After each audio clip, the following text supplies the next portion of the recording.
studio right now with Chief Carl Horn from the Mohawk Council of Kahnawake, and a story that's been developing over the last several days is a new business here in Kahnawake that promotes the selling, if you will, of paraphernalia, drug paraphernalia. Now, in the last couple of days, we've been seeing a lot of debate about this store and the issue on social network.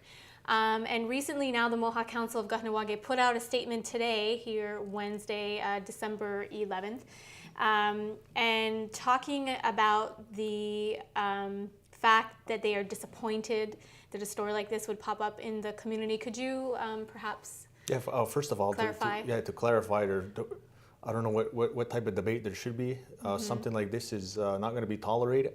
It's disturbing, and everybody knows my position on something like this, and I had to go see it for my eyes for myself. And I was a police officer 12 years. I've seen a lot of stuff in my career as a police officer, and to walk into a local business in the territory of Kahnawake and to see something like that is it's frustrating, disturbing, and I'm sure there's other community members out there that feel the same way as I do. It's just we're trying to promote, especially amongst our youth, healthy lifestyles, and to open a business and promote the sale of drug paraphernalia is just where we headed as a community. And it gets me frustrated and emotional here now just to think about it.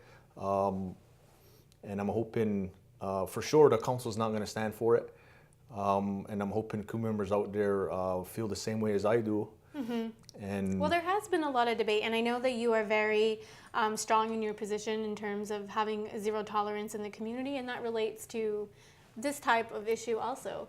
But what I meant about debates on Facebook is that there are some people who feel that this type of business is non-threatening, and that it's free enterprise in Kahnawake, that there are no laws that prohibit the sale of paraphernalia, the use of tobacco or hemp products, things like that. So that's what I meant about debate going on. And also, you have a strong no side, of course, coming out saying, no, we are a zero tolerance community. Let's close this place down, even talking as far as going there and holding a protest, saying that we're not going to accept this kind of issue here in the community. Now, one of the things that the Mohawk Council had talked about in the release is that this business was so close to Kahnawake Survival School. The fact is that here in the community, there's no zoning laws per se, and then we also don't have a policy in place that seems or would deem a business beneficial to the community or not. Do you think that this could be part of the problem? Well, this is bigger than that, to be quite honest with you, and I couldn't care if the store was located in the bush somewhere. The fact remains, it's a store that's promoting the use of drugs, and regardless of its location, it's not going to be tolerated. And maybe that's something for the community to consider down the road when opening a business. To consider all the factors such as health and safety and what type of business that they're going to open. And I agree that there's free enterprise, especially on private property. If somebody wants to open a business, wherever it is, and that's their right. And I'm not here to infringe on anybody's rights, but I'm just giving my opinion, and I'm sure other community members share that opinion as well. But maybe that's something for the community to consider down the road. But when opening a business, there's got to be some common sense used. I know there's nothing illegal what they're selling, but morally there's an issue, and the peacekeepers our hands are tied. Like I said before, what they're selling is not illegal. But you said yourself that you had to see it with your own eyes, that maybe 10 or 15 years ago you wouldn't have come across this type of business. Do you feel that being a police officer for all those years and now sitting on council as a chief for the last 2 terms, do you think that this is becoming more common in the community, more acceptable, and is that dangerous ground that we're all treading on as a community? Well, I've been preaching it since the first year I got on council. The drug issue is headed towards unprecedented waters in regards to, especially amongst our youth, And who would ever have thought 10, 15 years ago somebody would even consider opening a store like this? Now it's almost becoming the norm, and that's troubling. It's serious now, and when I was first made aware of it, I thought it was a hoax. I thought it was a joke. I had to personally go there myself and see it, and it was pretty disturbing for me anyway, and maybe not for other people. And I want to make it clear in regards to the drug issue. I mean, it's a serious issue in our community, but my main focus and goal is to educate our youth, our younger generation. Right. If you're over 18, you're an adult, you're a grown man or woman. If that's the choice choices you want to do, you want to take drugs, that's your business. But I'm trying to make sure the 12 and 13-year-olds out there are educated and understand that as a community we don't tolerate it. That's why I'm pushing hard for zero tolerance. And if I can just reach out to one child out there, 12, 13, 14-year-olds, to stay away from it, then I can say that I did my job, and that's what I'm trying to do, because you start off with marijuana, then everybody's saying it's not that bad of a drug. The fact remains, it's something that alters your mind and your judgment. Well, I know that community services and other specialists in the field that deal with the drug issue or even alcohol would say that that marijuana is a gateway drug, that it leads to other things, and that parents and even the community at large should be concerned about the maybe laid back or laissez-faire attitude towards marijuana. I agree, and like I said, my experience as a police officer, I've seen a lot of stuff over the years, and you see 12, 13, 14-year-olds in possession of marijuana or under the influence of marijuana, and when parents come to the police station and they see their child 13, 14 and in tears, and then you find out 5, 6, 7 years down the road it led to something else, where they make decisions where their lives are ruined. And like I said before earlier, if you're an adult, if that's the choices you want to make, that you live with them. But I'm trying to reach out to those the younger generation, our future generations that are 12 and 13, and something like this type of advertising of drug paraphernalia is just it's wrong. And you said it was a bad example, that you felt that it was just a poor example of the moral character, fabric of the community. That's why it's frustrating and puzzling that it's almost, like I said before, it's almost become the norm. It's almost become that, it's so accepted and rampant in our community. Let's open a store to promote it more. Right. Which is disturbing and frustrating. Right. Of course, you're not the only one that feels that way. There is a number of community members who have come out publicly with that same position. Now, from what I understand, the Mohawk Council of Kahnawake is drafting a letter to said owners. Can you give me more details? Today we issued a press release, obviously Wednesday, December, whatever today 11th, is. I believe. Like I said, just a brief update. Yesterday, 12th. Yesterday it was brought to my attention at my residence. I was given a call and sent an email, and that was relayed to the council table. And this person was making reference to the flyer that's made and the grand opening that's supposed to happening. And they felt that it was disturbing and concerning. So they had sent me that information. That information was relayed to the council table, and we decided that this shouldn't be tolerated.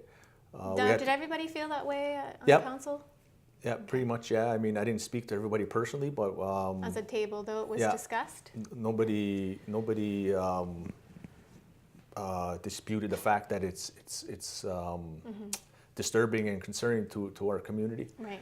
So we decided that a letter should be drafted, and I was going to hand deliver it. I went personally to the location yesterday, like I said, to view it for myself, and I advised the individuals that were in there, the owner, as well as who's managing the store, which is another thing which I find even more disturbing, that there was a non-local woman in there, as well as her father, working in the store. And that's a story for another time, which is which is a double whammy to me, that I'm arguing with somebody that's not even from this community about the concerning stuff that they're trying to sell. But like I said, I advised the owner that a letter was being drafted by the council, and it's going to be hand delivered to yourself, and I'll deliver it myself if I have to. Now I understand that without getting into great detail, that you were that you did have the opportunity to speak to the owner and share your concerns. And what was the reaction from that business person? No, he was how can I say, concerned as well, but he had the same argument, such as it's free enterprise. We're not doing nothing illegal. He sort of anticipated this type of reaction, especially when the flyers were made public and ended up on Facebook, obviously, and he was sort of prepared that it was going to come to this. Right. It was explained to him that I'm not only there as a member of council, but as a member of the community, that I understand that you're doing nothing illegal, but it's morally wrong what's being done here. I did have the opportunity to also stop in at the business this week and take a look for myself what people were discussing, and I spoke to one of the workers there who shared that common I guess idea, if you will, in terms of that they're not doing anything wrong, and what people choose to do in their privacy of their own homes, or once they leave the store, is completely up to them. That it's 18 years and over, and ID is required, and that basically they said we're not promoting anything, or we're not promoting anything. We're just basically selling tobacco-based products, and also what people do when they leave is not our concern. And which I don't agree with. I mean, just look at the flyer and look at some of the T-shirts that are hanging in the store. And yes, a joint a day will keep the doctor away was a flag in the store. What type of message is that sending? Yeah. And I hope it just doesn't give the black eye to the tobacco industry, being that one of these stores is located in a smoke shop, a tobacco shop, which is frustrating, especially at the time where the council and the tobacco industry has finally made some sort of, I'm not going to say connection, but there's a dialogue there where we're moving towards trying to regulate the industry, and I just hope this doesn't set it back 2-3 steps, because like I said, there was some dialogue that was made between the tobacco industry and in the tobacco community, if you will. Yeah, and full well I 100% support the tobacco industry and whoever is involved with it. And it's just my opinion to walk into a tobacco smoke shop and 6 feet to your left there's tobacco products, and 6 feet to your right there's drug paraphernalia. Yeah. I have an issue with that. And it's not like it's a small section, right? Like when I went into the store, it was a great deal, a great amount that's offered, different things, different products. Surrounding I would say it was a little less than half, but one part of the store, you are correct that it's and it does promote the use of hemp products and things like that. So any other suggestion I think would be I wasn't born yesterday. Crazy to try and imply those devices are not used for tobacco related products. Exactly. It's clearly used for marijuana and cannabis, which is illegal. I mean, some people might, but I do not believe that is the mission. That just looking at the flyer also is the goal of the store is to promote that. So just one other thing on that. I mean, to my understanding, there and I know for a fact that there's a store like this in Chattagee. My message is to the owners, to whoever's involved with it, shut it down. And if anybody wants to go buy those stuff, go to Chattagee and buy it. Or not here. Or go to the city. City, I mean, exactly. It's frustrating. Enough's enough. I would have never thought 15 years ago that something like this would ever, any type of business like this would open up in our community. And a message to anybody out there, if you know there's other places like this that are selling such stuff, let me know, and I'll deal with it at a council level, and even a community level. I mean, like I said, the council, there's only so much that we can do.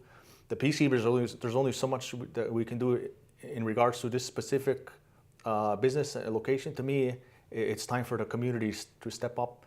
And I'm hoping I'm hoping community pressure is enough for the owner to say, you know what, maybe this wasn't the best idea to shut it down. Okay. Well, thank you for coming in today. No problem. Appreciate your Anytime. time. And just to be clear, Mohawk TV did enter the store, the location that is being discussed here today. We left our name, our number, and where to contact us in case the owners of the store wanted to give a comment. We did find out that, according to one of the workers, that the store has been in operation for almost 3 years, and that it was only recently that they decided to expand their business in terms of advertising more openly in the surrounding areas and also in the city. We did not receive a comment this far as of airtime. But if you have any questions or comments or concerns, please feel free to email us at mohawktv@hotmail.com, or also contact Chief Carl Horn at the Mohawk Council of Kahnawake, or any of your chiefs for that matter, and give your opinion.